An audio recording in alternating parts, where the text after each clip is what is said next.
Hello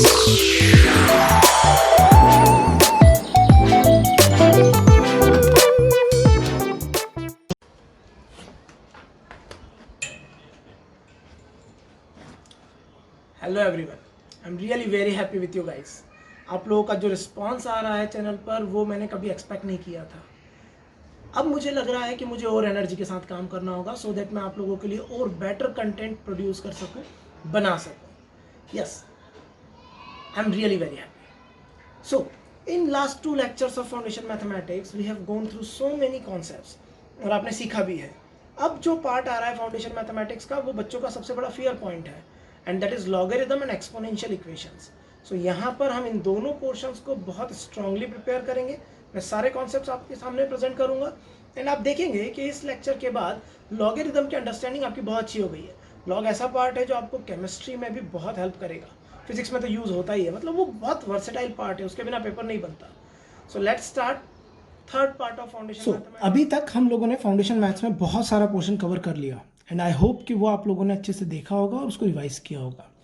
आगे वाले जो पोर्शंस हैं वो अगेन बहुत सारे बच्चों के फियर पॉइंट्स हैं या फिर वो ऐसी चीज़ें हैं जो हमने पढ़ी तो थी पर हम लोग भूल गए, जैसे इंडाइसेस, उनके लॉज, एक्सपोनेंशियल फंक्शन, लॉगरिथम तो चलो मान लिया कि नया है, बट इंडाइसेस तो एक ऐसा पार्ट है जो आप लोगों ने पढ़ा था। तो उसको एक बार क्विक रिवीजन देते हैं और आगे बढ़ते हैं, क्योंकि इंडाइसेस समझने के बाद ही हम एक्सपोनेंशियल और फिर एक्सपोनेंशियल के बाद लॉग को समझ पाएंगे। सो आज का पूरा लेक्चर डेडिकेटेड है understanding of indices, exponential functions and logarithmic function, their properties and inequalities. So let's start.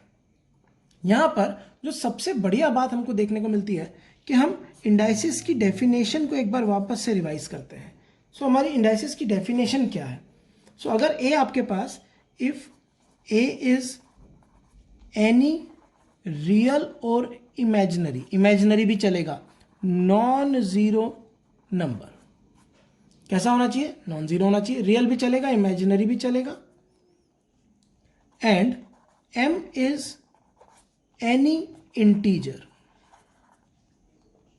m कोई इंटीजर है, इस डेफिनेशन में इस m को पॉजिटिव इंटीजर लिया जाता है, then we can write a की power m is equals to a into a into a into a m times. अब बच्चा सोचता है कि सर a की पावर 1/2 को लिख सकता हूँ ऐसे? कैसे लिखूंगा a की पावर 1/2 को? अरे भैया डेफिनेशन पढ़ो, डेफिनेशन में जब बहुत क्लियरली बोल रखा है कि m इंटीजर होना चाहिए तो पावर 1/2 कैसे रख लोगे? उनके लिए कुछ प्रॉपर्टी जरूर है, पावर 1/2 हो, 1/3 हो या और कोई इरेशनल पावर हो, बट अगर आप ऐसे एक्सप्रेस करना चाहते हो तो उसके लिए तो कंडीशन है, परिभाषा है। जब हम प्रॉपर्टीज ऑफ इंडाइसिस देखेंगे तो वहां पर हम समझ सकते हैं कि कब कब ये लगाई जा सकती हैं प्रॉपर्टीज। बट अगर आप a into a into a m times लिखना चाहते हो तो उसके लिए तो बहुत जरूरी है कि m क्या हो, एक पॉजिटिव इंटीजर हो। अब हम प्रॉपर्टीज देखते हैं या लॉज देखते हैं या रूल्स देखते हैं। सो लॉज ऑफ इंडाइसिस भी बोलते हैं इसको।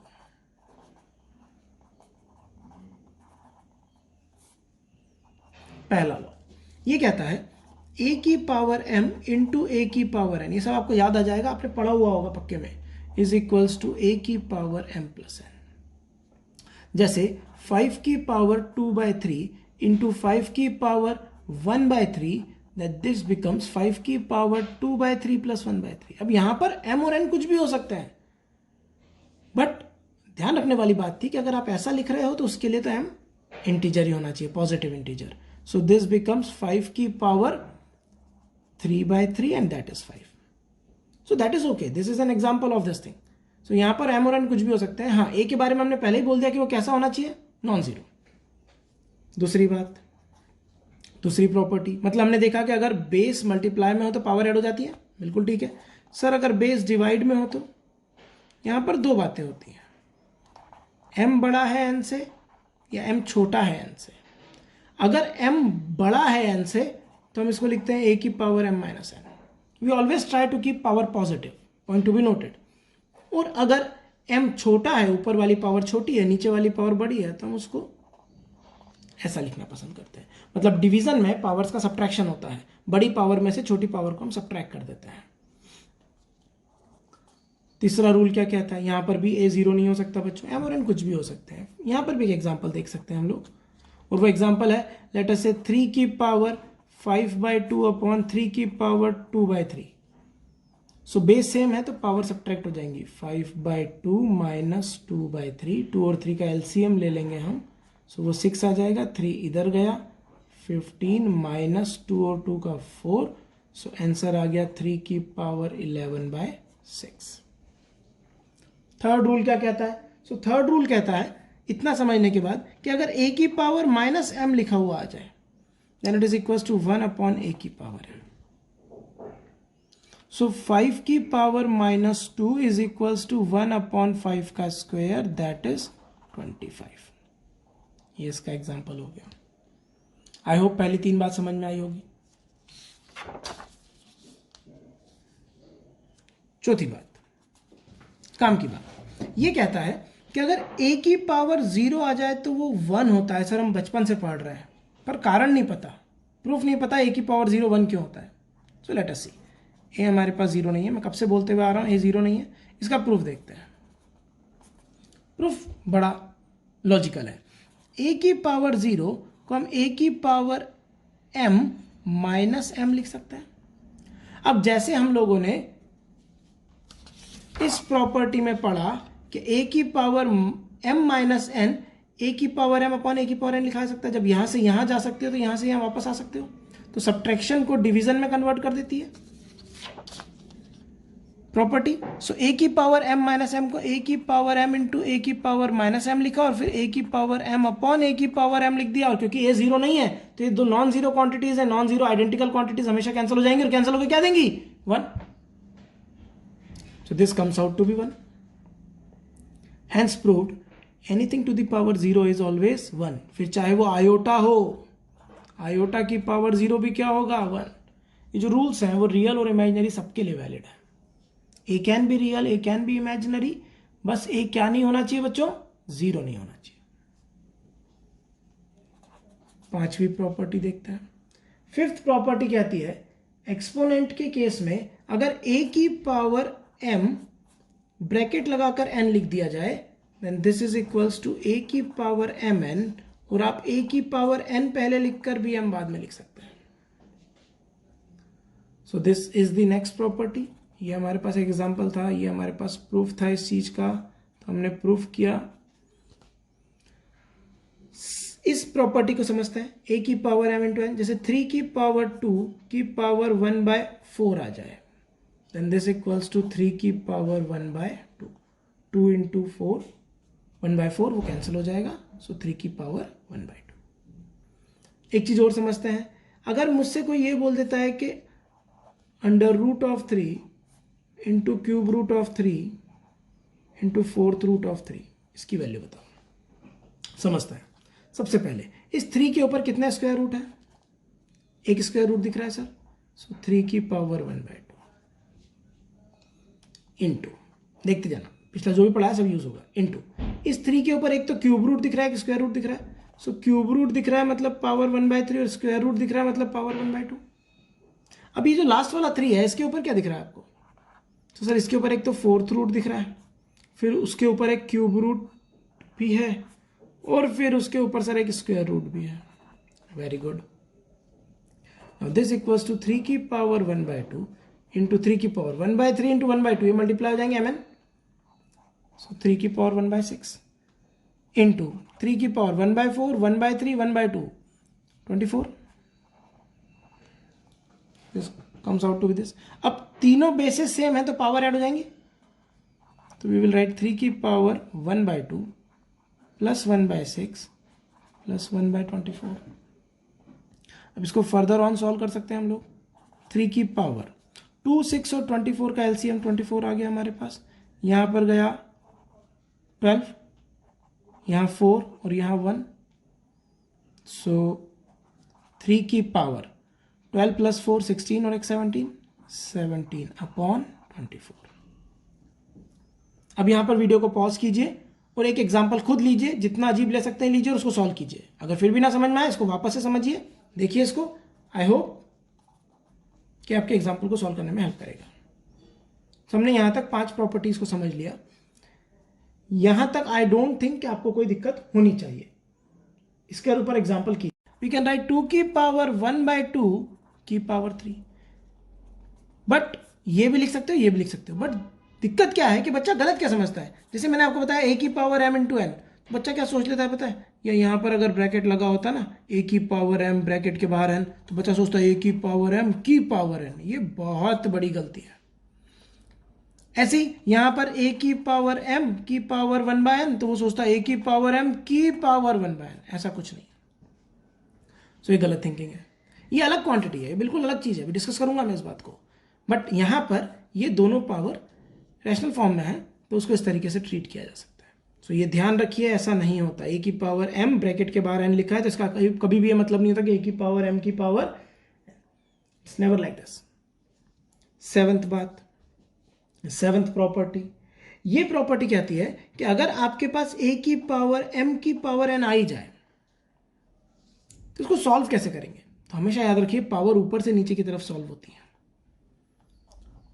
सो हम सबसे पहले सॉल्व करेंगे ये जो a है, इसके सर पे m की पावर n को, जो आंसर आएगा वो हम इस a को अलॉट करेंगे, इसके सर पे लगाएंगे। एग्जाम्पल समझते हैं, बातें वहां से समझ में आएगी।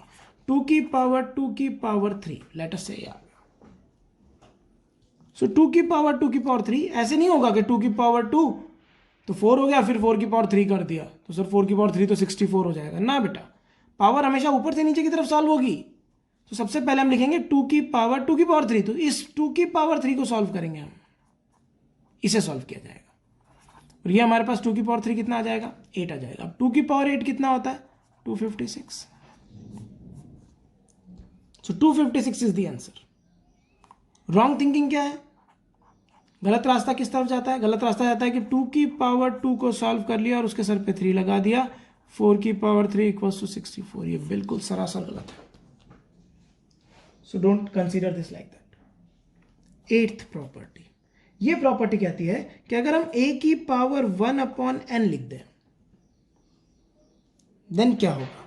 अब यहां पर a की पावर 1/n को मैथमेटिकली इस तरीके से भी लिखा जाता है, nth रूट ऑफ a। कैसे लिखा जाता है, nth रूट ऑफ a। ये कब लिखना वैलिड है, तो यहां पर n की जो वैल्यू है वो 2 या 2 से बड़ी होनी चाहिए और n कोई नेचुरल नंबर होना चाहिए, तब ऐसा लिखा जा सकता है। बट मॉडर्न मैथमेटिक्स में जब आगे फर्दर डेवलपमेंट हुए, जब तक इंडाइसिस प्रपोज किया गया था, तब तक तो यही बात की जाती थी। बट मैं आपको कुछ अच्छी बातें बताता हूं, मॉडर्न मैथमेटिक्स में इस चीज के बारे में भी और बातें कही गई। अगर 2 की पावर 1/π लिख दिया जाए, जो एक इररेशनल नंबर है, तो उसको पाइएथ रूट ऑफ 2 लिखा जाने लगा। सो मॉडर्न मैथ्स ने इसको चैलेंज किया और इसको चेंज कर दिया। सो अब ऐसा नहीं होता, जब प्रपोज किया गया था ऐसा था, अब तो ये भी वैलिड है, बिल्कुल वैलिड है मैथ्स में। इंडीड अब तो हाफ रूट भी वैलिड है। अगर यहां पर मैं 1/2 लिख दूं ना बच्चों, और यहां पर 3 लिख दूं, ये बहुत अजीब बात है। It is called half root of 3 and this half root of 3 is 3 की पावर। आप सिर्फ ये समझिए 1/n था, या यहां पर n लिखा हुआ था, तो इसको हमने कन्वर्ट कैसे किया, a की पावर 1/n। सो अगर 3 के बाद रूट का सिंबल लगा और यहाँ 1/2 लगा है, तो जो भी यहाँ लिखा होता है उसका रेसिप्रोकल सर पे लगाना होता है। सो 1/1/2, सो 1/1/2 इज 3 की power 2 which is 9. Oh my god. Yes, half root of 3 is 9. In many books you will find this. आप अगर बहुत अच्छी बुक्स पढ़ते हैं, कोई फॉरेन ऑथर की बुक पढ़ते हैं, या फिर आपने हॉलैंड नाइट करके एक बुक है जो हायर अलजेब्रा के लिए आती है, उस बुक में देखें, या आप थॉमस फिन्नी पढ़ें, तो इन सारी बुक्स में इस टाइप के क्वेश्चंस या इस टाइप की चीज़ों को डिस्कस किया हुआ है। सो अब हम ये मानेंगे कि यहाँ पर n कुछ भी हो सकता है। क्या नहीं हो सकता है, तो ये तो एब्सर्ड हो गया, ये पुराना हो गया। n क्या नहीं हो सकता, ऑब्वियसली 0 नहीं हो सकता, 1/0 इज नॉट डिफाइंड। बाकी रैशनल इरेशनल सब चलेगा, यहाँ पर इस वाली प्रॉपर्टी में ये चलता है। एंड अगर n नेचुरल नंबर है, तो ये जो क्वांटिटी है प्रिंसिपल रूट कहलाती है। अगर n नेचुरल नंबर है, ये बात भी ध्यान रखिएगा, अगर n नेचुरल नंबर है, मान लो 3 है, तो we call it principal cube root of a। मैंने बात की हुई है प्रिंसिपल रूट्स की, लास्ट लेक्चर को देखिए आप, लास्ट वीडियो को देखिए। तो यहाँ तक हमने बहुत सारी बेसिक बातें करी। अब हम इससे आगे बढ़ते हैं और अब कुछ और प्रॉब्लम सॉल्विंग क्वेश्चंस की तरफ जाते हैं, ऐसी प्रॉपर्टीज जो प्रॉब्लम को सॉल्व करने में हमारी एक्सट्रीम हेल्प करती है। और उन प्रॉपर्टीज में पहली है, अगर a की power m is equals to a की पावर n दे दिया जाए तो इसको कैसे सॉल्व करेंगे। तो यहां पर कुछ बातें हैं जो बच्चों को समझनी चाहिए। पहली बात, अगर a 1 है, if a equals to 1 then m not necessarily equals to m, मतलब we don't need m equals to n। For example 1 की पावर 5 इज इक्वल्स टू 1 की पावर 7, इसका ये मतलब थोड़ी हो गया 5 7 के बराबर हो गया। अगर बेस 1 है तो LHS is always equals to RHS, universal case हो गया। इसमें हमको ये सोचने की जरूरत नहीं है कि पावर क्या है। बच्चा सोचता है पावर हमेशा बराबर होगी ना, बेस सेम है तो पावर बराबर होगी, नहीं, वो तब है जब बेस 1 के बराबर नहीं है। अगर बेस 1 के बराबर नहीं है, A1 के बराबर नहीं है, तब हम बोलेंगे कि LHS is equals to RHS if and only if m equals to n। But ये सोच गलत थी कि हमेशा m किसके बराबर होगा, n के बराबर होगा। This is very wrong. Sir अगर a 0 हो जाए, वैसे तो हम लेते नहीं है a को 0, बट अगर a 0 हो जाए और पावर पॉजिटिव हो तो भी ये बात ट्रू हो जाती है। 0 की power any positive equals to 0 की power any positive, that is 0 equals to 0। So ये एक बात क्लियर हुई। अब मुझसे किसी ने बोल दिया कि 5 की power 7x minus 2 is equals to 5 की power 12 minus 3x, find x। एक एग्जाम्पल आ गया, ठीक है जी, बेस सेम है, 1 के बराबर नहीं है तो पावर इक्वेट हो जाएंगी। सो पावर को इक्वेट किया हमने, क्या बना हमारे पास 7x minus 2 is equals to 12 minus 3x। 3x इधर आ गया, क्या हो गया 10x is equals to minus 2 उधर चला गया, प्लस हो गया 14। सो x is simply 7/5 solve. This can be solve in this way. एक और एग्जांपल हो जाए, मान लीजिए उसने हमको दे दिया 3 की power 8x plus 4 is equals to 27 की पावर 3 माइनस 2x, और उसने बोला सॉल्व करो। तो तब तक इक्वेट नहीं करना जब तक कि बेस सेम ना हो। अभी बेस सेम नहीं है तो कुछ भी करके हमको बेस सेम बनाने होंगे। एक बार बेसिस सेम हो जाए तो हमारा काम बन जाएगा। तो हम सॉल्यूशन जब स्टार्ट करेंगे इस चीज़ का तो हम ऐसे लिखेंगे 3 की power 8x plus 4 is equal to 27 को 3 की पावर 3, इसलिए प्रॉपर्टीज पढ़नी जरूरी है।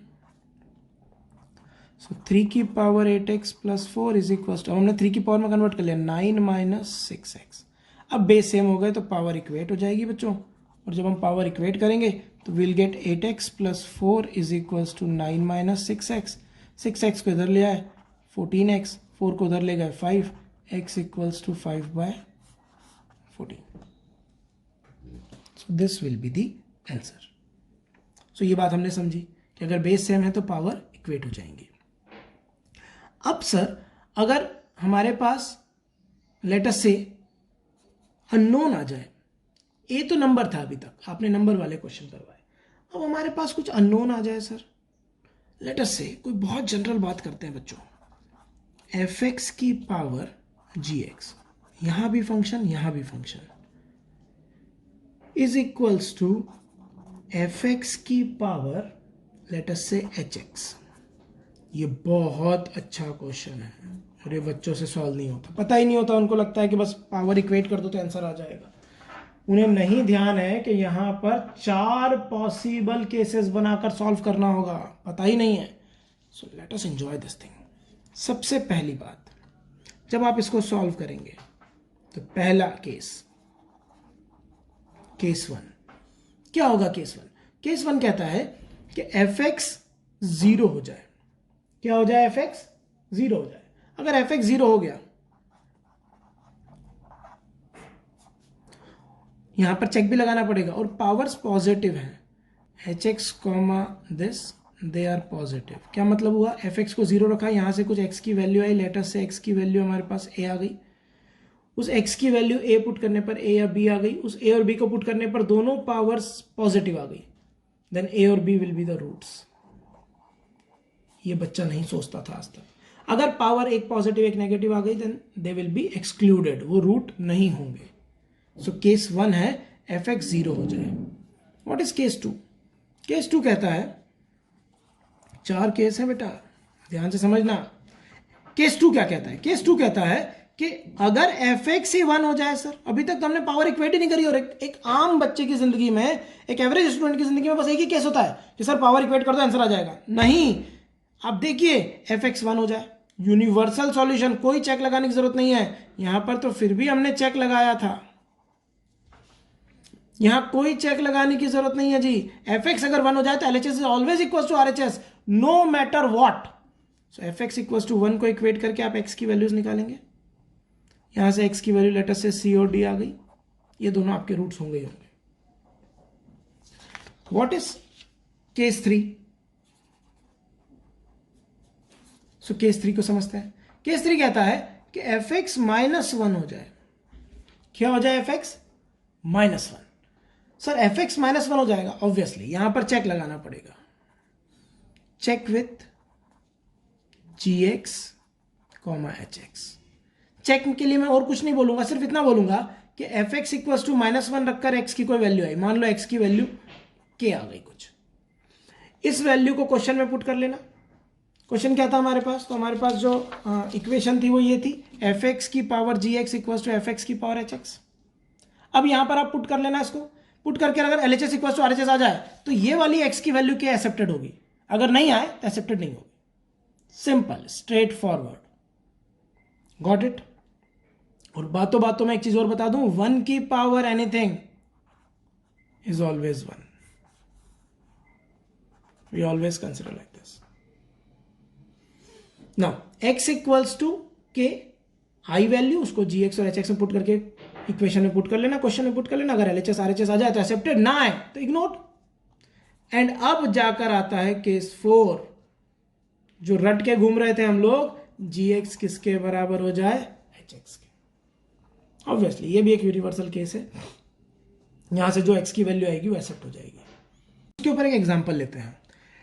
So let us consider 3x - 15 की power x + 6 is equal to 3x - 15 की पावर 2 - 4x। लेट अस से दिस इज आवर एग्जांपल, और अब हमें इसे सॉल्व करना है। तो एक जनरल थिंकिंग होती है कि बस पावर इक्वेट कर दो, नहीं, जब सबदूर वेरिएबल्स हैं तो हमको चारों केसेस कंसिडर करने पड़ेंगे। तो केस 1, 3x - 15 क्या हो जाए? 0। अगर 3x - 15 0 हो गया तो x की वैल्यू कितनी आ गई? 15/3, दैट इज 15/3 कितना हो जाएगा बच्चों? 5। x हमारे पास 5 आ गया। एक बार x 5 आ गया तो उसको हमने पुट करके देखा किसमें? पावर्स में। x + 6 क्या हो जाएगा? 5 + 6 कितना होता है जी? 11। और 2 - 4x क्या हो जाएगा? सो 2 - 4x, 4 5 20, 2 - 18। सो जीरो के सर पे एक पॉजिटिव एक नेगेटिव आ गया, और जीरो के सर पे नेगेटिव तो हम वैसे भी एक्सेप्ट नहीं करते। So x equals to 15 is not a solution.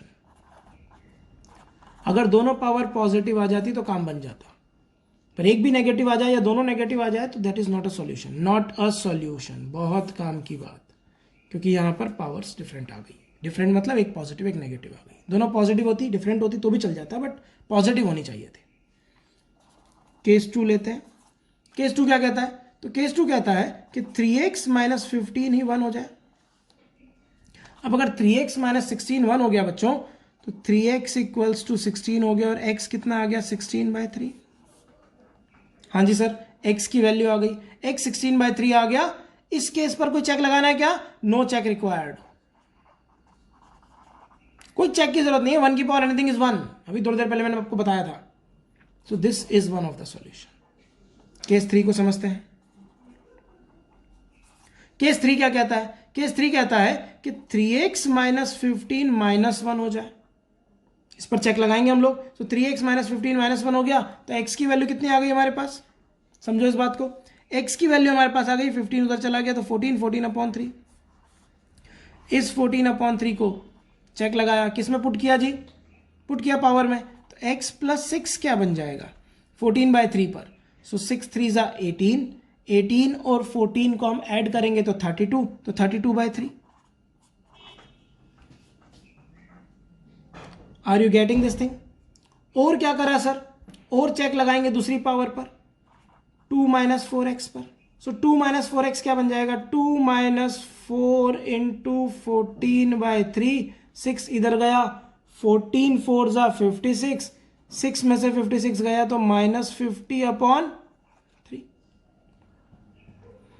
अब हमको देखना है क्वेश्चन में पुट करके, पुटिंग इन इक्वेशन, ये हमारी मदर इक्वेशन थी, गिवन इक्वेशन थी, ये रहा हमारा क्वेश्चन। इसमें पुट करके देखते हैं। जैसे ही हमने इसमें पुट करा तो हमको मिला 3x माइनस 15, इसको तो हमने -1 ले लिया था, उसके सर में पावर x प्लस 6 थी, तो x प्लस 6 कितना हो गया 32/3 इज इक्वल टू -1 की पावर -50/3। अब ध्यान से समझिएगा, लास्ट पॉइंट बता रहा हूं, -1 का क्यूब रूट -1 की पावर 32 प्लस 1, सो -1 का क्यूब रूट लिया हमने तो आ गया -1, उसकी पावर 32 करी तो +1 आ गया, तो LHS तो 1 हो गया।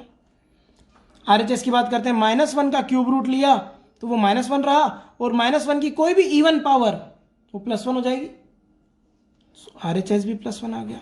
देख रहे हो आप कितना बढ़िया क्वेश्चन है। सो 14/3 इज एक्सेप्टेड। बच्चे इसको इग्नोर करके चलते थे कि ये तो हो ही नहीं सकता, this becomes a solution. And अब केस 4 लगाते हैं। सो अकॉर्डिंग टू केस 4 क्या था भैया, पावर इक्वेट हो जाए।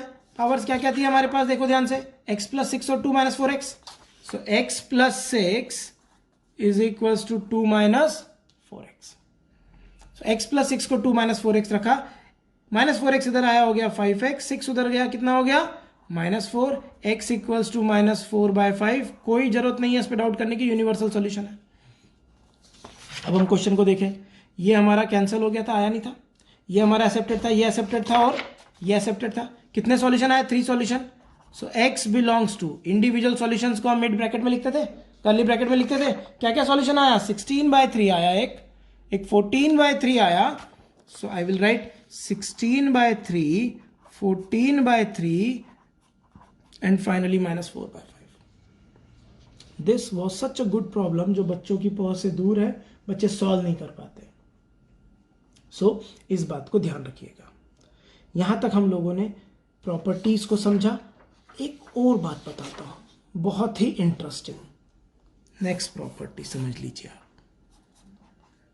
ये प्रॉपर्टी कहती है कि मैथमेटिक्स में √a इंटू √b, क्या √a भी होता है? तो बच्चा बोलेगा हाँ सर होता है, तो पढ़ा था हमने, बचपन से पढ़ के आ रहे हैं हम लोग। नहीं बेटा, बहुत सारी चीजें जो तुमने पढ़ी थी वो धीरे धीरे सही रूप में जब आप देखोगे तो यू विल फाइंड कि यार कहीं ना कहीं कुछ गलत कॉन्सेप्ट क्रिएट कर लिया था।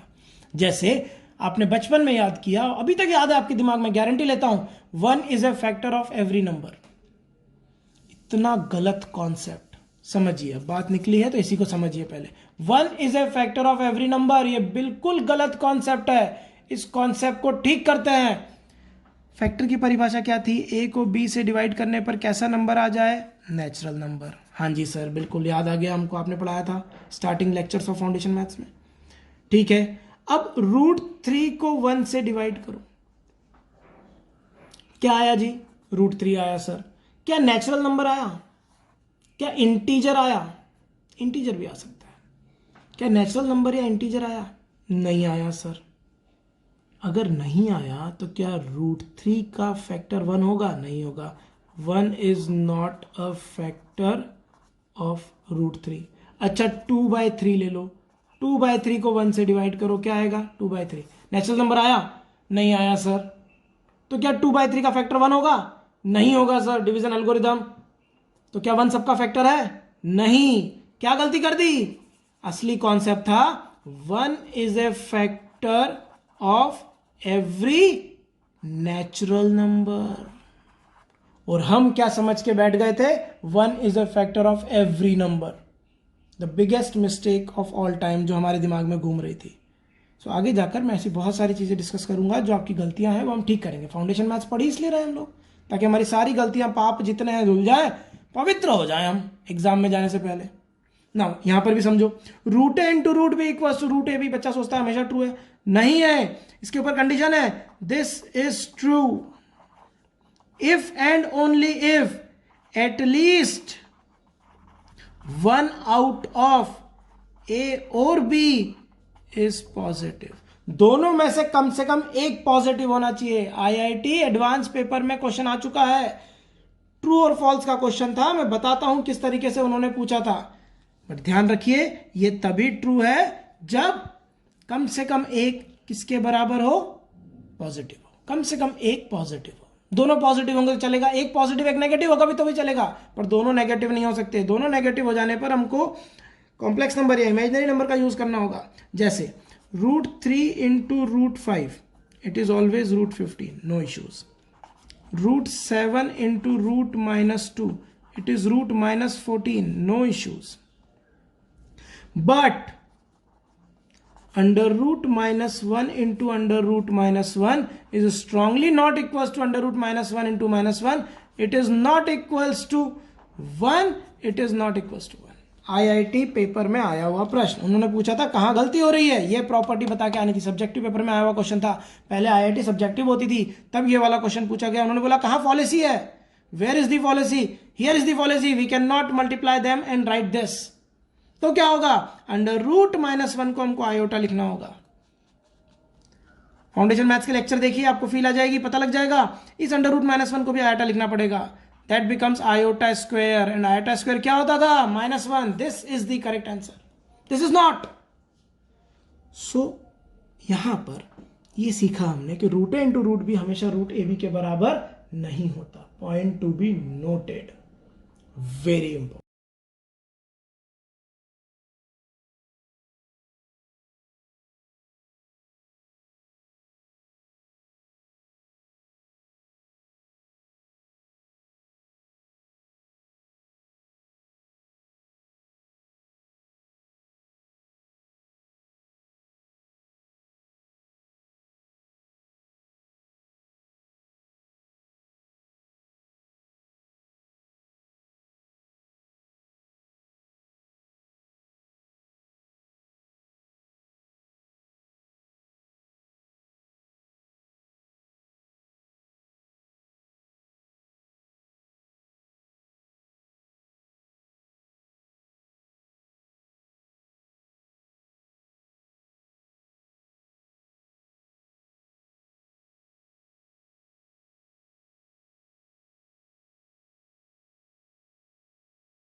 नाउ बच्चों, अब जो पार्ट मैं डिस्कस करने जा रहा हूं वो one of the most important part है और ये पूरे जेई प्रिपरेशन को इफेक्ट करेगा।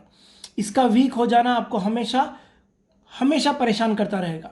सो इस पार्ट को बहुत ध्यान से देखिएगा एंड मैं जो इंस्ट्रक्शंस दे रहा हूं उनको स्ट्रांगली फॉलो कीजिएगा। आई प्रॉमिस आपका लॉगरिदम वाला पोर्शन बड़ा अच्छा होगा। सो हुआ क्या कि 15 सेंचुरी के एंड में एक स्कॉटलैंड यार्ड में एक मैथमेटिशियन का जन्म हुआ, नाम था जॉन नेपियर। जॉन नेपियर बचपन से ही बहुत मैथमेटिक्स के मामले में बहुत इंटेलिजेंट थे और उनका बहुत दिमाग चलता था इसमें।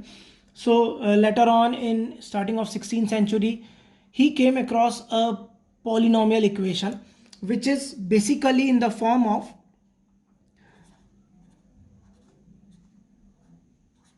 exponential equation. So इस इक्वेशन को जब वो सॉल्व कर रहे थे तो उन्होंने देखा कि अगर हम 2 की पावर x को t पुट कर दें then it get converted to quadratic. So t square minus 5t plus 6 equal to 0 हो जाएगा। इसको सॉल्व करने पर t की दो वैल्यू आई 2 और 3। जब t की वैल्यू को वापस से उसने रिप्लेस किया तो ही गॉट 2 की power x equals to 2 and 2 की पावर x इक्वल्स टू 3। यहाँ पर तो बेस सेम थे तो पावर इक्वेट हो गई, तो x की वैल्यू तो 1 आ गई। इसको वो देखते रहे एंड नेपियर सोचते रहे कि यार ऐसा क्या x की वैल्यू हो सकती है जो 2 की पावर में रेज करने पर 3 दे दे। 3 तो एक ऑड नंबर है, मतलब इवन नंबर की पावर में किसी वैल्यू को रखेंगे और ऑड नंबर आ जाए। ये बात उनको हजम ही नहीं हो रही थी। उन्हें लगा कि ऐसा, तो उन्होंने सारी बुक्स पढ़ डाली, उनको पता लगा कि ऐसा मैथ्स में कुछ प्रपोजिशन ही नहीं है, मैथ्स अधूरा है अभी। And then this thing provoked him to go for something जो अनएक्सपेक्टेड थी। He spend 14 years of his life and concluded a particular proposition called logarithm. ये बहुत इंपॉर्टेंट है और तब से लेकर आज तक अराउंड 400 years हो गए हैं। लॉग ने मैथमेटिक्स को बहुत चेंज किया और बहुत अनसुलझे रहस्यों को सॉल्व करके दिखाया। सो लॉगरिथम क्या नाम था? नेपियर। कभी कभी एनडीए के एग्जाम में पूछ लिया जाता है who proposes logarithm. So John Napier. Now logarithm को जॉन ने इस तरीके से डिफाइन किया।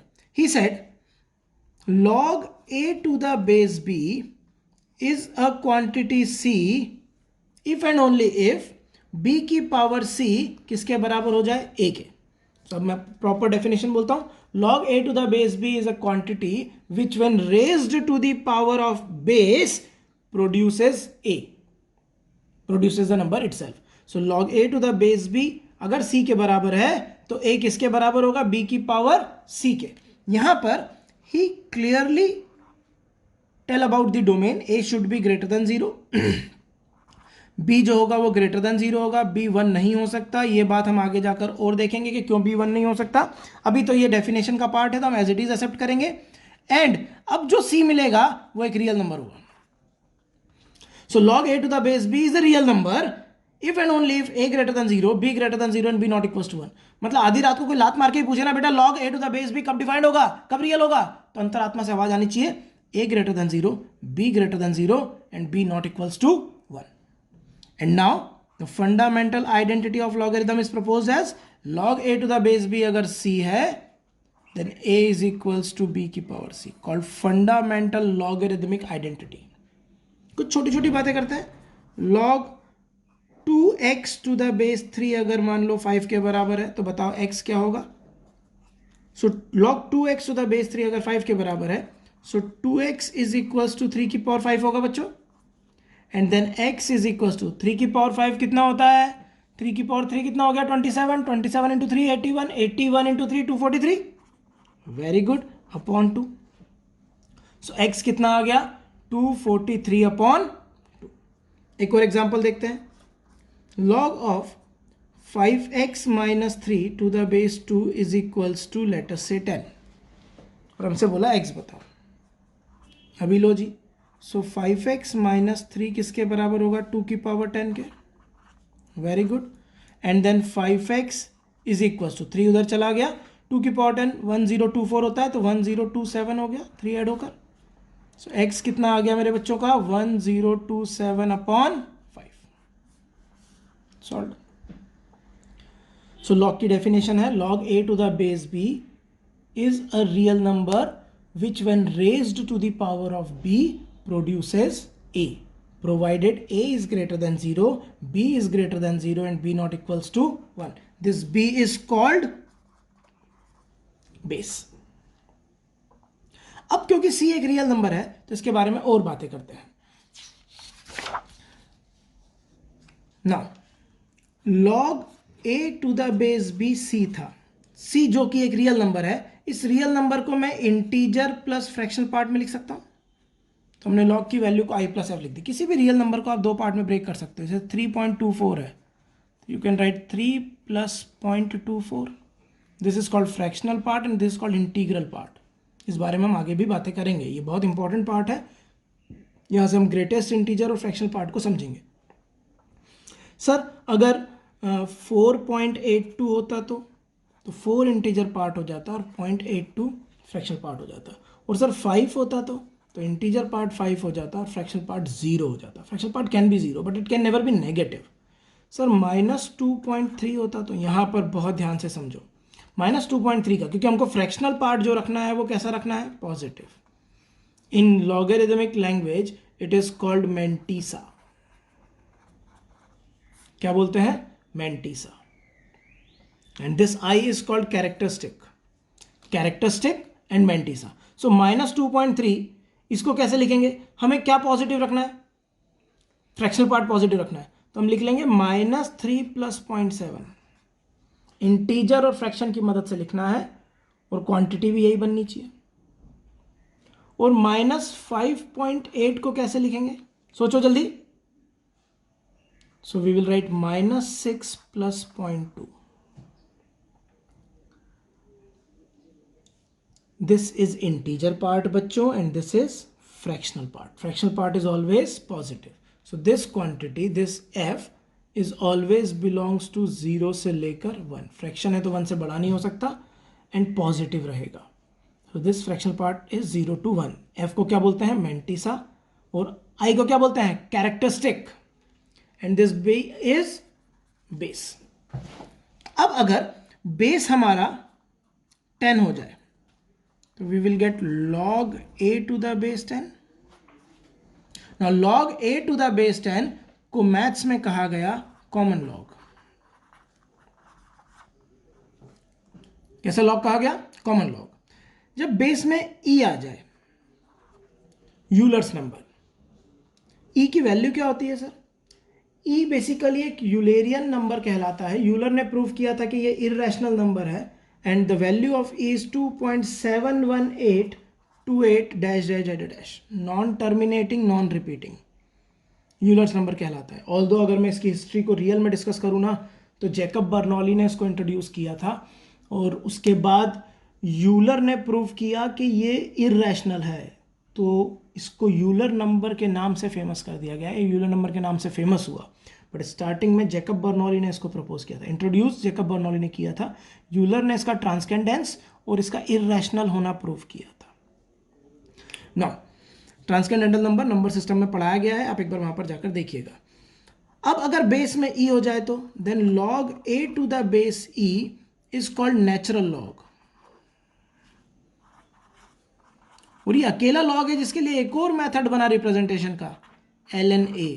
बहुत फेमस, बहुत बार एग्जाम में आपको दिखेगा.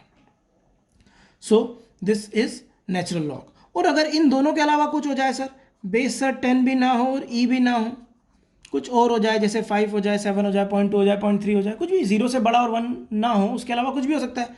सो बेस अगर कुछ भी हो गया बी जो 10 और ई के बराबर नहीं है, तो इसको हम बोलते हैं particular log. So particular log के नाम से फेमस है. मतलब उसमें आपको वो एग्जामिनर खुद आपको बताएगा कि बेस क्या है, आपको खुद दिमाग नहीं लगाना. बट अगर LNA लिख दिया तो बेस में ई है, और सिंपली log a लिख दिया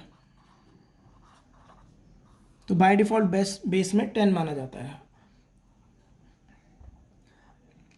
सो हमने यहां तक लॉग के बेसिक एसेंस को समझा कि चल क्या रहा है.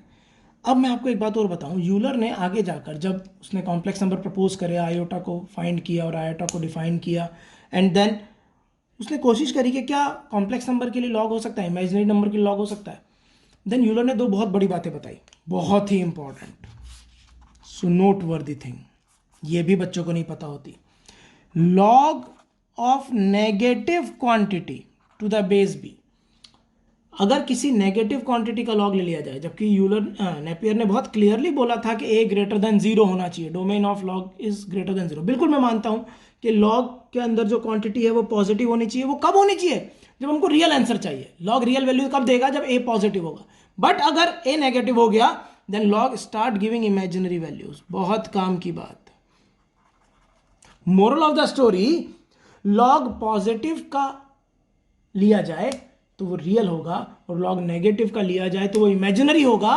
बच्चे को लगता है कि नेगेटिव नंबर्स का लॉग नॉट डिफाइंड होता है। ये बहुत बहुत इमेच्योर्ड स्टेटमेंट है कि नेगेटिव का लॉग नॉट डिफाइंड होता है। नहीं, नेगेटिव का लॉग डिफाइंड होता है बट वो इमेजिनरी होता है। और इसके बारे में यूलर ने बाकायदा प्रपोजिशन दिया था, कॉम्प्लेक्स नंबर नाम के चैप्टर में हम लोग पढ़ेंगे इस बात को। सो नेगेटिव क्वांटिटीज का भी लॉग होता है। और सर इमेजिनरी क्वांटिटीज का आयोटा का लॉग लेंगे तो वो भी इमेजिनरी आता है। सो नेगेटिव का और इमेजिनरी क्वांटिटीज का लॉग लेंगे सर, सो इमेजिनरी क्वांटिटीज का लॉग भी इमेजिनरी आएगा।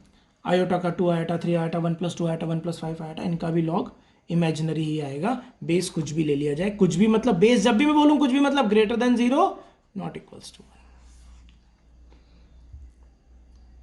Are you getting this thing clearly? So this is the proposition जो यूलर ने आगे जाकर प्रपोज करी। अब हम देखेंगे properties of logarithm. So properties की कैटेगरी में पहली और बहुत इंपॉर्टेंट प्रॉपर्टी है log 1 to the base b is always 0।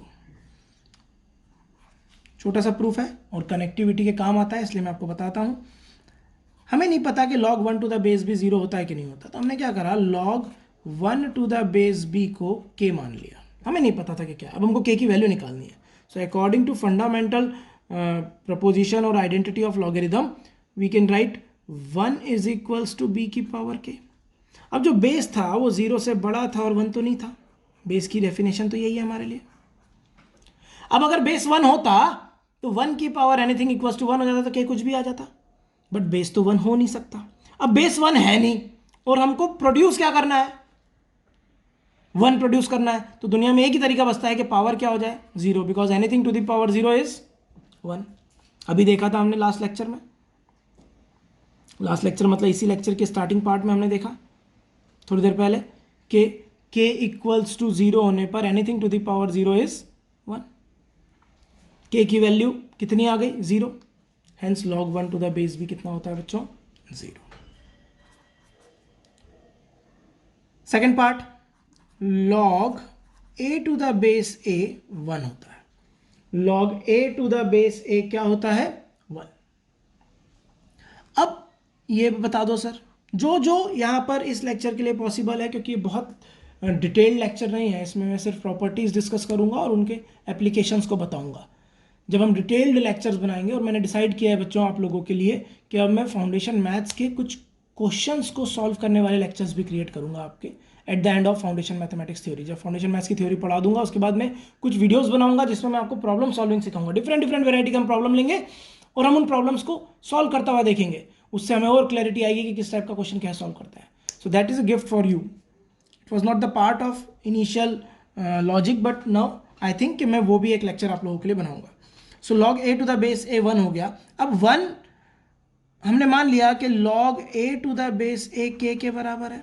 अब a 0 से बड़ा होगा और क्योंकि a बेस में बैठा है तो 1 तो हो नहीं सकता, वापस a मान लिया। सो according to fundamental identity of logarithm a बराबर a की पावर k। अब a अगर 1 होता तो LHS इक्वल टू RHS हो जाता, पर a तो 1 है नहीं, तो बेस बराबर है और 1 के बराबर नहीं है, तो पावर को इक्वेट होना पड़ेगा। इधर पावर 1 इधर k है, तो इससे k किसके बराबर आ गया, 1 के। Hence log a to the base a किसके बराबर होता है, 1 के बराबर होता है। Very good. Third property, log a into b to the base c। Multiplication को अगर log के अंदर दो क्वांटिटीज मल्टीप्लाइड है तो वो उनको एडिशन में बदल देता है, log a plus log b to the base c। ये हर बुक में लिखा हुआ है बट मैं इसको अधूरा मानता हूं बिकॉज इसमें फॉलिसी आ जाएगी और अगर पॉलिसी नहीं आती तो हमको ए और बी को अलग से डिफाइन करना पड़ेगा। पर यहाँ समझिए, अगर एक्चुअल बात करें तो यहाँ मॉड भी आना चाहिए ना। This is a correct property. IIT वालों ने इस बार इसको एक बार एक्सप्लॉइट भी किया हुआ है, इस पर्टिकुलर स्टेटमेंट को। यहाँ पर जो ए होगा वो कोई भी रियल नंबर हो सकता है, जीरो नहीं हो सकता। बी कोई भी रियल नंबर हो सकता है, जीरो नहीं हो सकता। बस इतना ध्यान रखना होगा कि ए बी कैसा हो, ग्रेटर देन जीरो। मतलब ए और बी दोनों पॉजिटिव हो सकते हैं और दोनों नेगेटिव हो सकते हैं।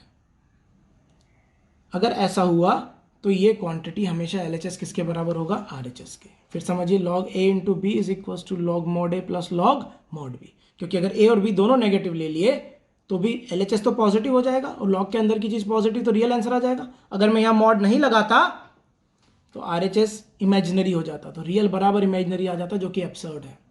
तो वैसा हो नहीं सकता। इसके ऊपर एक छोटा सा एग्जांपल लेते हैं।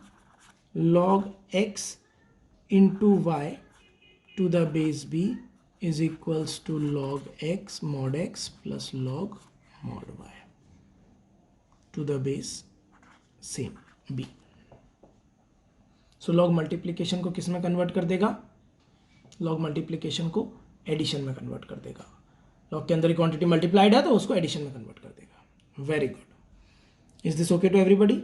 जैसे लॉग 3x वाई स्क्वेयर ऐसा आ गया टू द बेस बी।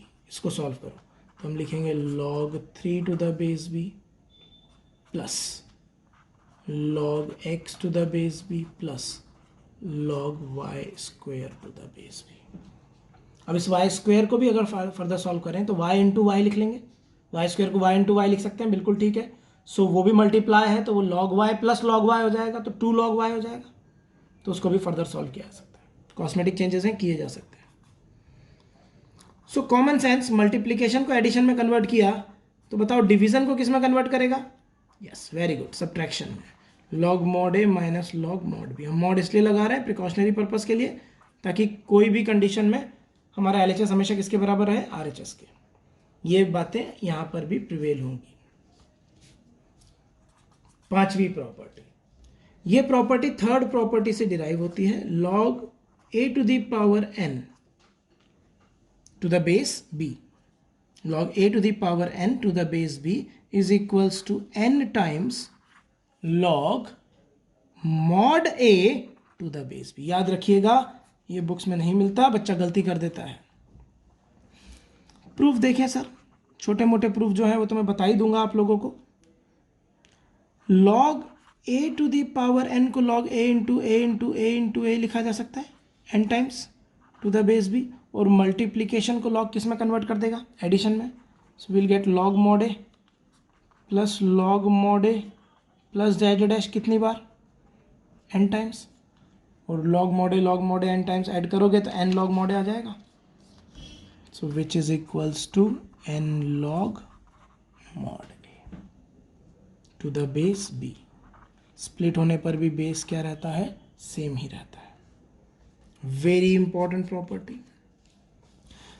अब अगर मैं आपको बहुत काम की बात बताऊं ना बच्चों, तो वो बात यह है कि जितनी भी प्रॉपर्टीज़ मैं आपको पढ़ा रहा हूं उन सारी प्रॉपर्टीज़ में प्रॉपर्टी नंबर 1, प्रॉपर्टी नंबर 2 और आगे जाकर एक प्रॉपर्टी आने वाली है, इन 3 प्रॉपर्टीज़ का बहुत इंपॉर्टेंस है, बहुत इंपॉर्टेंस है। ऑल्दो ये सारी प्रॉपर्टीज़ भी इंपॉर्टेंट, लॉग में तो कुछ ऐसा है ही नहीं जो इंपॉर्टेंट नहीं है, बट इनके बारे में मैं थोड़ी देर बाद एक बात बताऊंगा। जब वो थर्ड प्रॉपर्टी भी मार्केट में आ जाएगी तब आपको पता लगेगा कि ये जो सिंपल दिखने वाली चीज़ें हैं ये कंपटीशन के प्रॉब्लम सॉल्विंग में कितना बड़ा रोल प्ले करती है।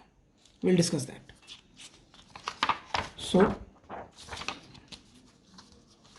5 प्रॉपर्टीज हमने समझी। छठी प्रॉपर्टी ये कहता है log a to the base b की power N.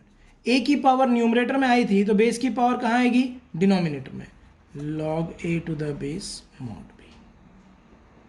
Very good. 7th property, another very important property. This is called base change rule.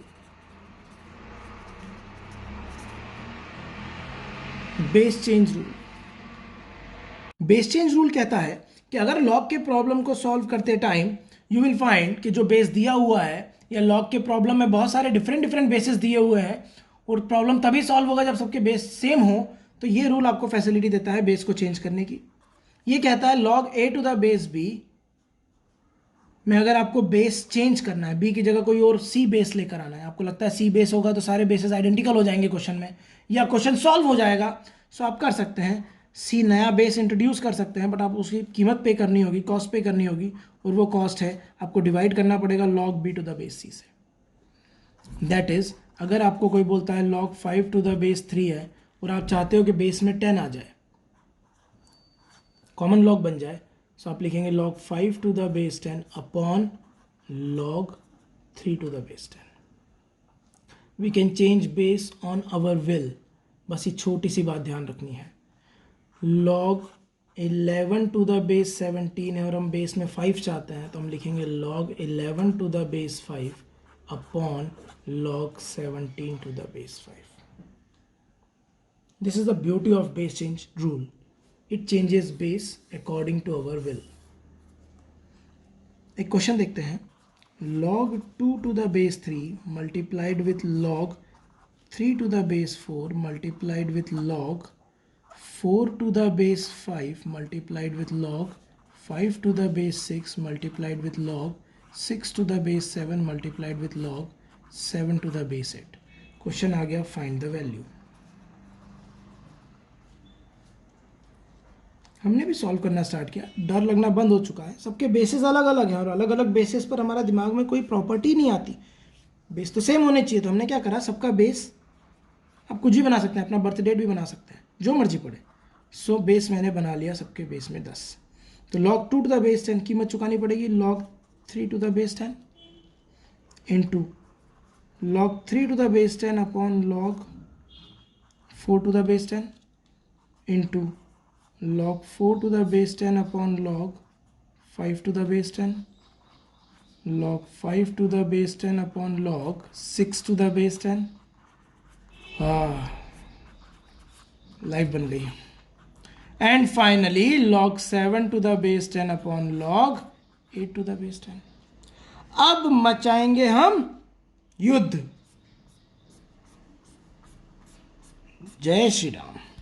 So log 2 to the base 10 upon log 8 to the base 10 बचा। इस log 8 को 2 की power 3 लिख सकते हो? शाबाश, लिख सकते हैं गुरुजी। और अगर 2 की पावर 3 लिखोगे तो 3 आगे कूद जाएगा। कौन सी प्रॉपर्टी अभी पढ़ाई थी? log a की power n is equal to n log a, n आगे आ जाएगा। So this becomes log 2 to the base 10 upon 3 log 2 to the base 10, and this will got cancel out, and what we got? 1/3. This question was previously asked in some competitive examination, and it's simple as far as this thing is concerned. So sir कोई shortcut? हाँ, एक shortcut है। अगर बहुत सारे log आपस में multiplied हैं और उनका बेस और जिस क्वांटिटी का लॉग लिया गया है वो सेम दिख रहा है, तो आप सीधे काट सकते हो, सीधे कैंसिल कर दो, एक स्टेप सेव हो जाएगी और 2 के बेस में 8 लिख दो। So in shortcut method we can directly write log 2 to the base 8, और उसको लिख सकते हैं log 2, और बेस 8 को लिख देंगे 2 की पावर 3, बेस की पावर डिनोमिनेटर में आती है, it is 1/3 log 2 to the base 2, और log 2 टू द बेस 2 क्या होता है? 1। आंसर क्या आ गया? 1/3। So this become shortcut method.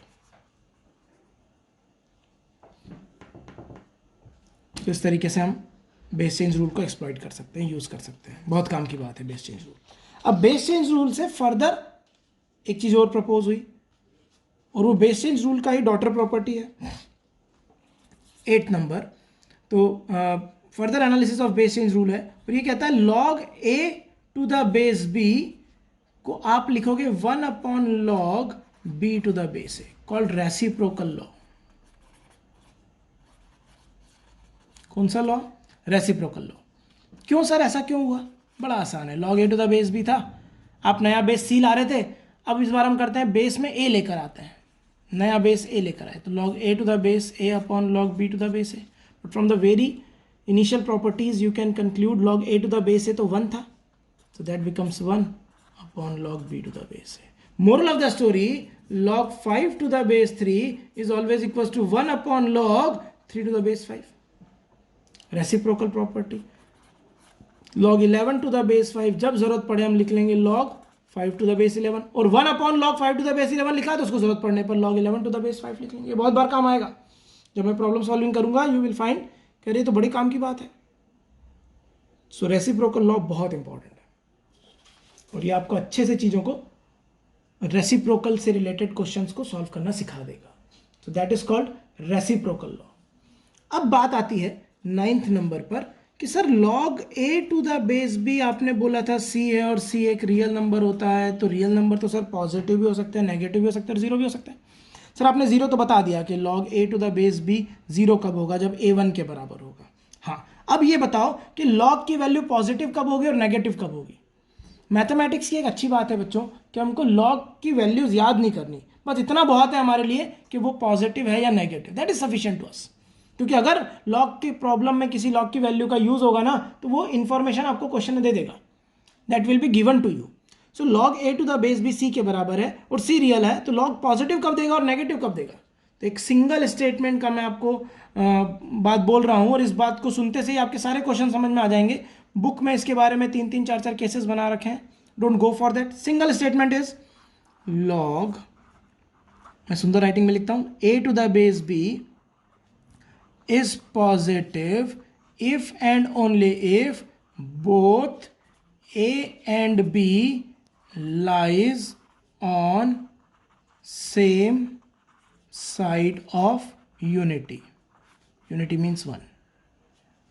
अगर a और b दोनों 1 के सेम साइड हैं, या तो दोनों 1 से बड़े हैं या दोनों 1 से छोटे हैं, then log provides positive value. फिर सुनिए, log a to the base b positive कब होगा, जब a और b या तो दोनों 1 से बड़े हो या दोनों 1 से छोटे हो. सो सर आप ये कह रहे हो कि log 7 to the base 2.1 positive होगा. यस बच्चों, क्या होगा डजंट मैटर, उसके लिए log टेबल है, जरूरत पड़ेगी तो देखेंगे log टेबल. बट इतना जरूर गारंटी ले सकता हूं कि ये पॉजिटिव होगा और ये अंडरस्टैंडिंग आपके बड़े काम आने वाली है. अब तुम्हारी बारी है, मैं बोलते जाऊंगा और रैपिड फायर राउंड है. आपको मन में सोचना है कि पॉजिटिव होगा या नेगेटिव होगा. log 3 to the base 4, yes positive. log 0.2 to the base 5, negative. क्यों?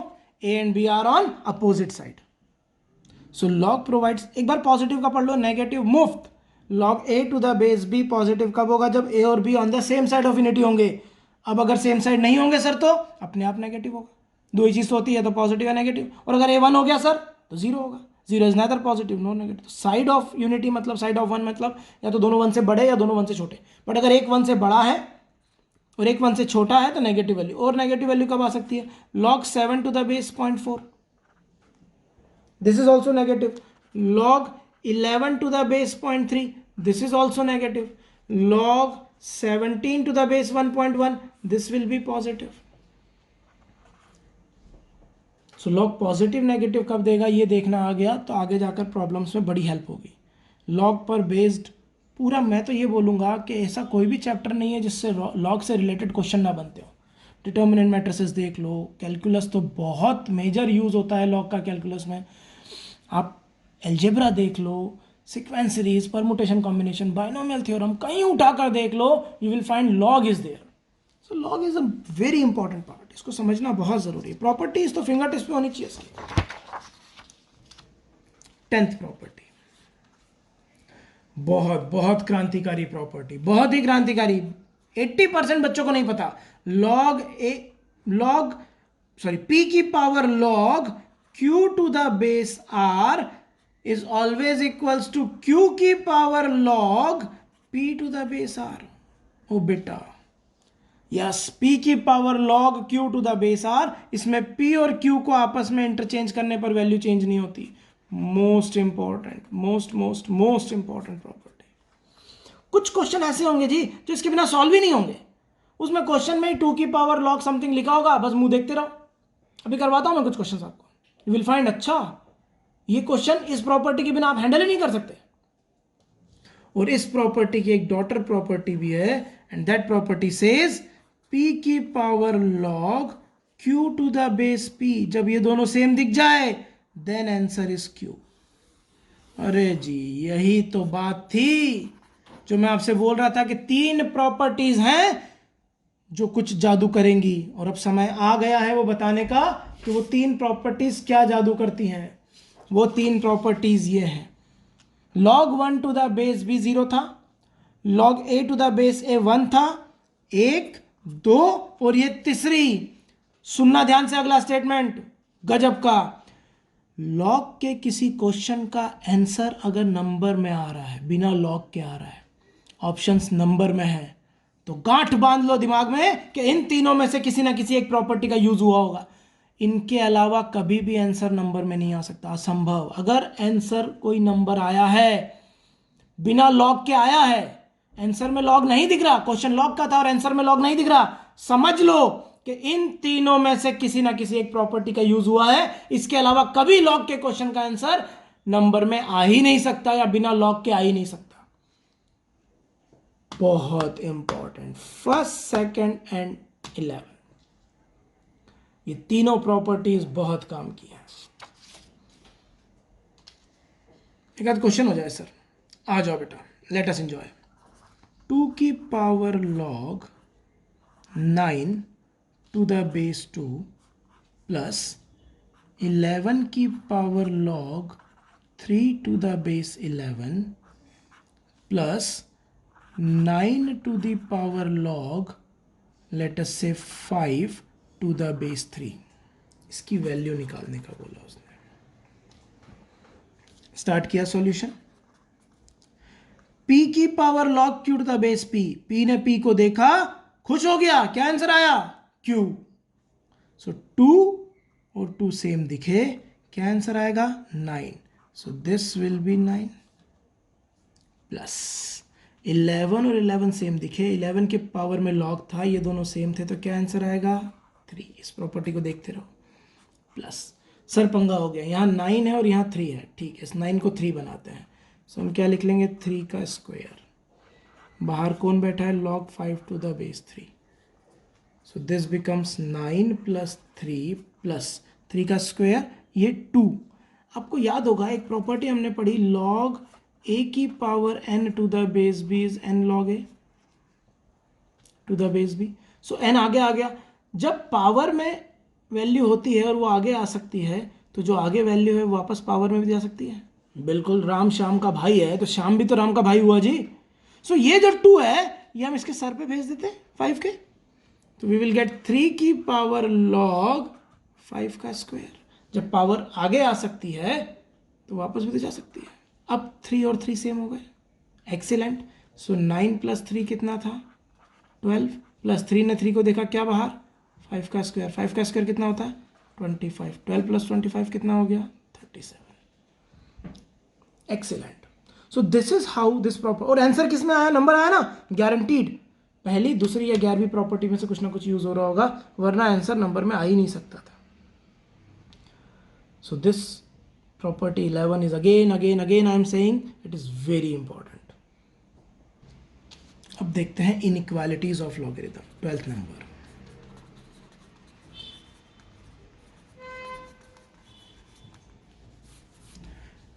Inequalities of log, inequalities of log में सबसे पहला कॉन्सेप्ट, मान लीजिए log a to the base b greater than c दे रखा है, greater than, less than, greater than equal to और लेस देन इक्वल टू, इन चारों में से कुछ भी दे दे, लॉजिक सेम है। देन आपको इसको सॉल्व करने से पहले बेस को ध्यान देना होगा।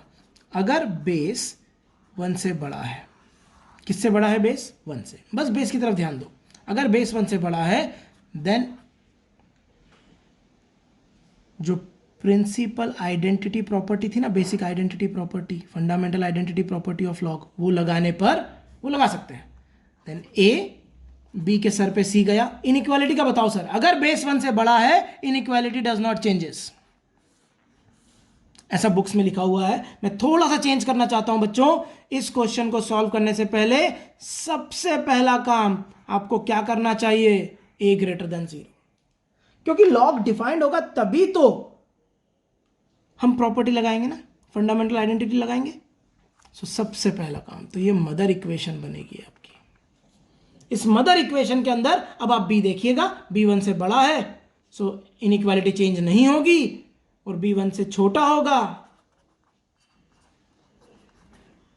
तो इनइक्वालिटी चेंज हो जाएगी। पर ये दोनों ही बातें किसके अंडर हो रही है? इस मदर कंडीशन के अंदर। मैं क्वेश्चन करूंगा तो आपको और बेटर समझ में आएगा, बट एक बात सुन लो, ये जो प्रॉपर्टी थी ना बच्चों, देखना ध्यान से, मजा आ जाएगा। log a to the base b अगर c के बराबर है तो हम लिखते थे a इक्वल्स टू b की पावर c। इस प्रोसेस को क्या बोलते हैं पता है? Taking anti log. Teacher, physics वाले, केमिस्ट्री वाले बेचारे क्लास में खड़े होकर बोलते हैं बच्चों एंटी लॉग ले लो। बच्चे को समझ नहीं आता, सोचता क्या पता क्या ले लो। अरे भाई एंटी लॉग ले लो मतलब a की वैल्यू निकालो। The process of eliminating log using fundamental identity of logarithm is called taking anti log. So anti log लेने पर इनइक्वालिटी चेंज नहीं हुई अगर बेस 1 से बड़ा है, और एंटी लॉग लेने पर इनइक्वालिटी चेंज हो जाएगी अगर बेस 1 से छोटा होगा। कुछ एग्जांपल्स देखेंगे इसके ऊपर for better understanding. Late us से log 3x minus 5 to the base 2 is less than 4 and he want us to solve this. Let us enjoy. सबसे पहले मदर इक्वेशन log को डिफाइन करेंगे। 3x minus 5 किससे बड़ा होगा? 0 से। यहाँ से क्या पता लगा? x ग्रेटर देन किसके बराबर? 5/3 के। इसको क्या बोल दें? इक्वेशन 1। ये मदर कंडीशन है। x की जो भी वैल्यू आएगी वो इसी का सबसेट होगी या इसी का पार्ट होगी या इसको सेटिस्फाई करती होगी। अब आगे बढ़े। नाउ एंटी लॉग लिया, सो log 3x minus 5 to the base 2 less than 4। Anti log लेने पर मेरे बच्चों को मिला 3x minus 5। बेस कैसा है जी? सर 1 से बड़ा है। एंटी लॉग लेने पर इनइक्वालिटी चेंज नहीं होगी। 3x minus 5 लेस देन 2 की पावर 4। 2 की पावर 4 कितना हो गया जी? 16। 16 प्लस 5 कितना हो गया जी? 21 हो गया गुरु जी। 21 को 3 से डिवाइड करा तो क्या आया? 7। सो x किससे छोटा आ गया?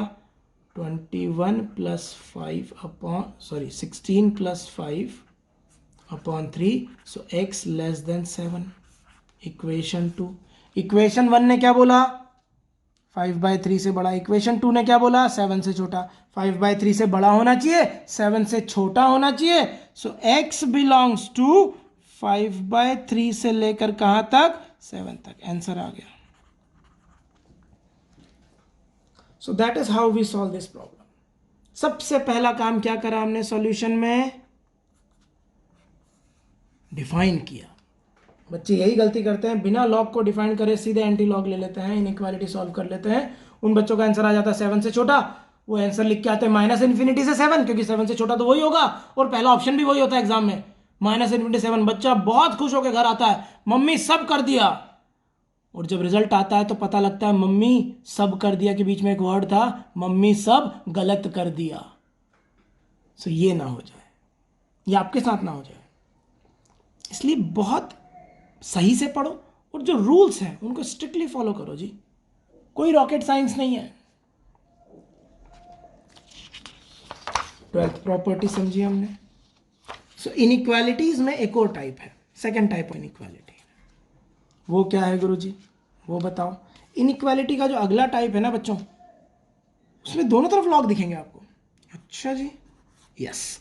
Log a to the base b greater than log c to the base b। पहली बात, दोनों तरफ बेस सेम होने चाहिए। इनइक्वालिटी कोई सी भी हो सकती है, greater than, less than, greater than equals to और लेस देन और इक्वल्स टू, कोई सी भी हो सकती है। अब इस टाइप के क्वेश्चन को सॉल्व कैसे करें? तो सबसे पहला काम, a ग्रेटर देन 0 करेंगे एंड c भी ग्रेटर देन 0 करेंगे। अब यहां पर दो मदर कंडीशन है। कितनी मम्मियां हैं? दो मम्मियां हैं। ठीक है जी, राजा महाराजा होंगे। सो a greater than 0 and c greater than 0, सबसे पहले ये कर दिया। अब हम देखेंगे केस 1, या तो बेस 1 से बड़ा होगा या बेस 1 से छोटा होगा। केस 2, अगर बेस 1 से बड़ा है, फिर सुनिए, अगर बेस 1 से बड़ा है तो एंटी लॉग लेने पर या लॉग कैंसिल करने पर इनइक्वालिटी चेंज नहीं होगी। एंटी लॉग लेने पर इनइक्वालिटी चेंज नहीं होगी। हाँ जी गुरुजी, नहीं होगी। सो लॉग से लॉग हट जाएगा, log will cancel out the log in front of it, inequality same रहेगी। Simple, a greater than c। अरे वाह, दोनों तरफ लॉग हो गया तो मजा आ गया। एंटी लॉग में वो पावर भी नहीं लगानी पड़ी। हाँ बच्चों, दोनों तरफ लॉग होगा तो सीधे लॉग से लॉग कैंसिल कर सकते हो आप, इनइक्वालिटी सेम रहेगी। बट अगर बेस 1 से छोटा हुआ तो लॉग से लॉग को कैंसिल करने की कीमत चुकानी पड़ेगी, और वो कीमत है कि इनइक्वालिटी रिवर्स हो जाएगी। So a should be less than c. This is case 2। Case 1, अगर बेस 1 से बड़ा हुआ तो एंटी लॉग लेने पर इनइक्वालिटी चेंज नहीं होगी, और अगर बेस 1 से छोटा हुआ तो एंटी लॉग लेने पर इनइक्वालिटी चेंज हो जाएगी, और लॉग से लॉग को कैंसिल करने पर इनइक्वालिटी चेंज हो जाएगी। सिंपल लॉजिक है पूरे लॉगरिदम में, बस ये याद रखो, बेस 1 से बड़ा होगा तो इनइक्वालिटी चेंज नहीं होगी, बेस 1 से छोटा होगा तो इनइक्वालिटी चेंज हो जाएगी। और किसी भी लॉग के क्वेश्चन को सॉल्व करने से पहले मैं उसको डिफाइन करूंगा। एग्जाम्पल देखते हैं।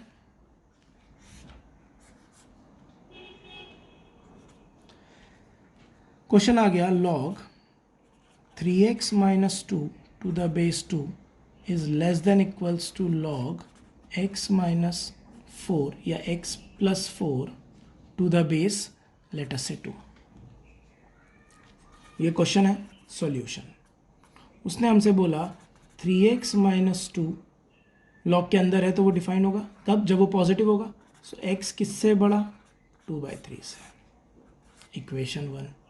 अगेन x प्लस 4 भी किससे बड़ा होना चाहिए, 0 से। इससे x ग्रेटर देन -4 पता लगा। इक्वेशन 2। ये दो मदर कंडीशन है, इसके अंदर ही आंसर आएगा। अब आगे बढ़े। Now log 3x minus 2 to the base 2 था, is less than or equals to log x plus 4 to the base 2 था।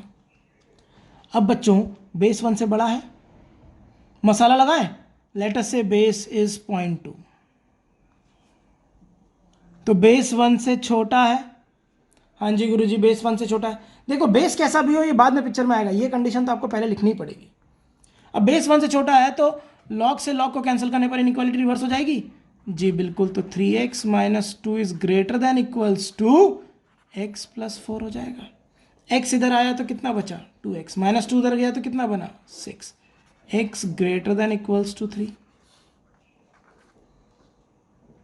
पहली कंडीशन ने बोला 2/3 से बड़ा होना चाहिए, दूसरी कंडीशन ने बोला -4 से बड़ा होना चाहिए। अब जो आंसर आया क्या वो इन दोनों कंडीशन को सेटिस्फाई कर रहा है? हाँ सर, 3 है ना, 2/3 से बड़ा है, वेरी गुड। सर 3 -4 से भी बड़ा है, वेरी गुड। सो आंसर क्या बना, x बिलोंग्स टू 3 से लेकर कहां तक, इन्फिनिटी तक। इन तीनों कंडीशन में जो कॉमन वैल्यूज हैं that will be the answer. हमेशा ध्यान रखिए कौन सी value, common value will be the answer. So जो भी कॉमन वैल्यू रही होगी वही आंसर आएगी। आई होप कि यहां तक आपको इनइक्वालिटी ऑफ लॉगरिथम के बारे में क्लैरिटी आ गई होगी, ये बहुत इंपॉर्टेंट है। Now next two very very important properties of logarithm, we call them special properties. अगर ये समझ में आ गई तो मोक्ष की प्राप्ति होगी। पहली प्रॉपर्टी स्पेशल प्रॉपर्टीज में फर्स्ट वन ये कहती है कि अगर लॉग n कोई नंबर है टू द बेस 10, ये प्रॉपर्टी सिर्फ बेस 10 के लिए डिजाइंड है, is equals to w plus f। w एक होल नंबर है और f अभी मैंने थोड़ी देर पहले पढ़ाया आपको कि फ्रैक्शनल पार्ट था ये, जिसको मेंटिसा भी कहते हैं। ये 0 से 1 के बीच में होता है, 1 नहीं हो सकता, 0 हो सकता है fractional part. So some whole number plus fractional part के बराबर अगर हमारा कोई n है, देन बहुत काम की बात, n is a w plus 1 digit number. n कितने डिजिट नंबर होगा, w प्लस 1, मतलब n जो भी नंबर आप लोगे उसमें डेसिमल के पहले कितने डिजिट्स होंगे, w प्लस 1। थोड़ा सा इस पर प्रकाश डालते हैं, थोड़ा समझते हैं इसको। एक बात बताओ, log 1 टू द बेस 10 क्या होता है, जल्दी, 0। log 10 टू द बेस 10 क्या होता था, 1। अच्छा log 100 टू द बेस 10 क्या होगा, 100 को अपन लिख लेंगे 10 का स्क्वायर, 2 आगे आ जाएगा, और log 10 टू द बेस 10 वापस 1 हो जाएगा, तो 2 इंटू 1 2 आ गया। और log 1000 टू द बेस 10 क्या होगा, 3 होगा सर। अब ध्यान से देखो, जब यहां 1 था तो 1 को 1 प्लस 0 लिख सकते हैं, बिल्कुल, फ्रैक्शनल पार्ट 0 है, होल नंबर है 1। सो 1 w की वैल्यू 1 आ गई, 1 प्लस 1 2, ये देखो 2 डिजिट नंबर दिख रहा है। जब w की वैल्यू 2 आई तो 2 प्लस 1 कितना होता है, 3 डिजिट नंबर दिख रहा है। जब w की वैल्यू 3 आई तो 4 डिजिट नंबर दिख रहा है। तो यहां पर जो क्वांटिटी लिखी हुई है वो कितने डिजिट नंबर होगी? This plus 1 digit number. अब मान लो उसने आपको बोल दिया कि log x to the base 10 7.42 है, तो आप फटाक से बोलोगे sir we can write it 7 plus 0.42 और यहाँ 7 दिख गया, then x is 7 plus 1 that is 8 digit number. सीधे क्वेश्चन आते हैं इसके ऊपर, कंपटीशन में भी आए हुए हैं, बच्चा सॉल्व ही नहीं कर पाता। एक बहुत अच्छा क्वेश्चन करवाता हूँ इसके ऊपर, ये तो बिल्कुल सिंपल था, स्ट्रेट फॉरवर्ड, कोई भी कर ले। ये मज़ेदार क्वेश्चन है, ध्यान से देखिए। वो बोलेगा log x की power 5 to the base 100 is equals to 25.6, then find number of digits in x, और they can say then x is how many digit number. ये क्वेश्चन है। हमने सीखा कि बेस में 10 होना चाहिए, तब हम बता सकते हैं। सॉल्यूशन स्टार्ट करते हैं। इसको लिख सकते हो 5 log x to the base 100, 100 को 10 का स्क्वायर, ये 5 आगे आ गया, is equals to 5 log x, ये 2 डिनोमिनेटर में आ गया टू द बेस 10। सो हमने LHS को सॉल्व कर लिया और LHS हमारा ये आ गया। अब LHS किसके बराबर दे रखा था RHS के? 25.6। सो 2 उधर गया, 5 नीचे गया, log x to the base 10 will comes out to be, 5 से डिवाइड करा, जब 5 से डिवाइड करा तो 5.12 और 5.12 में 2 का मल्टीप्लाई करा तो 10.24, तो 10.24। अब x जो आ गया log x to the base 10 is equals to 10 plus 0.24, so x is how many digit number? 10 plus 1 11 digit number। 4 number का क्वेश्चन आएगा, बच्चों के हाथ पांव फूल जाते हैं कि यार ये कैसे बताऊं कि कितने डिजिट नंबर है।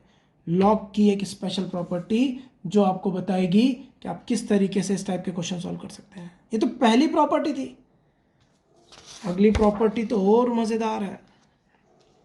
पर अगली प्रॉपर्टी समझने से पहले हम पहले थोड़ा सा एक्सपेरिमेंट करके देखते हैं।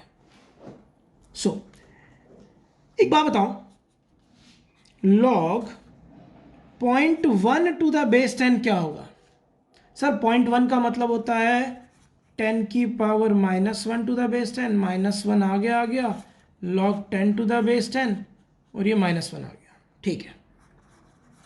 तो log 0.1 टू द बेस 10 -1 आ गया, डन है जी। अब नेगेटिव में वैल्यू आ रही है, पिछली बार होल नंबर आ रहे थे, अब नेगेटिव इंटीजर्स आने स्टार्ट हो गए।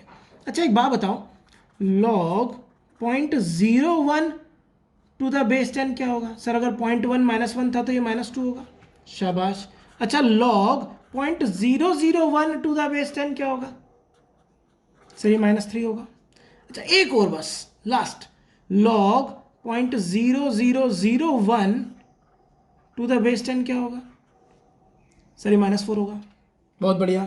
This 1 is called first significant digit. Decimal के बाद जब तक पहला नॉन जीरो डिजिट ना आए तब तक हम उसको सिग्निफिकेंट डिजिट नहीं बोलते, zero is non significant. So 3 zero आए, डेसिमल और फर्स्ट सिग्निफिकेंट डिजिट, क्या बोलते हैं इसको? First significant digit. ये पढ़ा होगा आप लोगों ने छोटी क्लासेस में, ये फर्स्ट सिग्निफिकेंट डिजिट है। सर आप कहना क्या चाहते हो? तो सुनो, जब यहाँ -4 आया तो माइनस को छोड़ दो, क्या दिख रहा है? 4। इस 4 में से 1 सब्ट्रैक्ट कर दो, कितना बना? 3। डेसिमल और फर्स्ट सिग्निफिकेंट डिजिट के बीच में कितने जीरो दिख रहे हैं? 3। सर ऐसा भी पूछा जाता है? हाँ बेटा, एक गजब का क्वेश्चन है और लोगों सॉल्व ही नहीं होता। और जीरो का एक और नाम है सिफर, सी होता था, cipher. So zero is also known as cipher. तो एक बार कंपटीशन में पूछा गया था number of cipher after decimal point and before first significant digits कितने होंगे। ये है वो प्रॉपर्टी। सर प्रॉपर्टी जनरलाइज करना, ये लो बेटा, log n to the base 10 अगर minus of integer plus some fractional part है, -i + f है, देन आई कैसा है, आई एक इंटीजर है तो माइनस आई, देन मतलब ये पूरी क्वांटिटी कैसा नंबर होनी चाहिए, नेगेटिव इंटीजर। तो यहाँ पर आई हमने क्या लिया है, आई हमारा पॉजिटिव इंटीजर है या नेचुरल नंबर बोल दो और उसके आगे माइनस लगा हुआ है। Then N will have I minus 1 zeros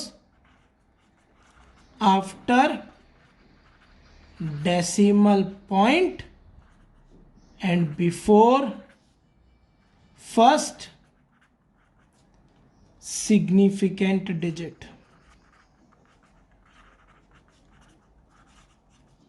वाह, देखिए जरा एक एग्जांपल हो जाए sir, log x to the base 10 minus 13.40 दे दिया उसने और अब बोला बताओ x में कितने जीरोज होंगे।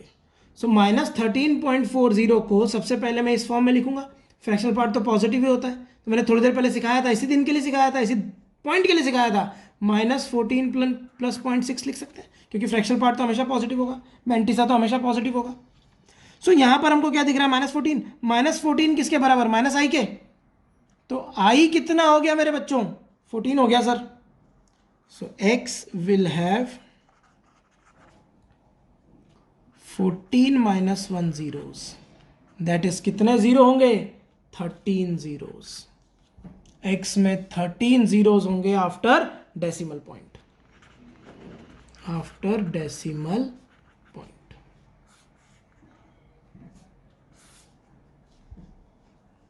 ऑसम, इतनी गजब की प्रॉपर्टी, नंबर ऑफ सिफर्स या नंबर ऑफ जीरोस भी पूछ सकता है वो आपसे।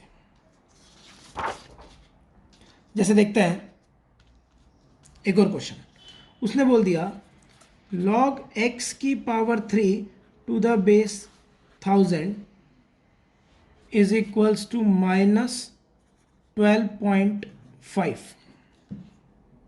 Find number of zeros in x, find number of zeros in x after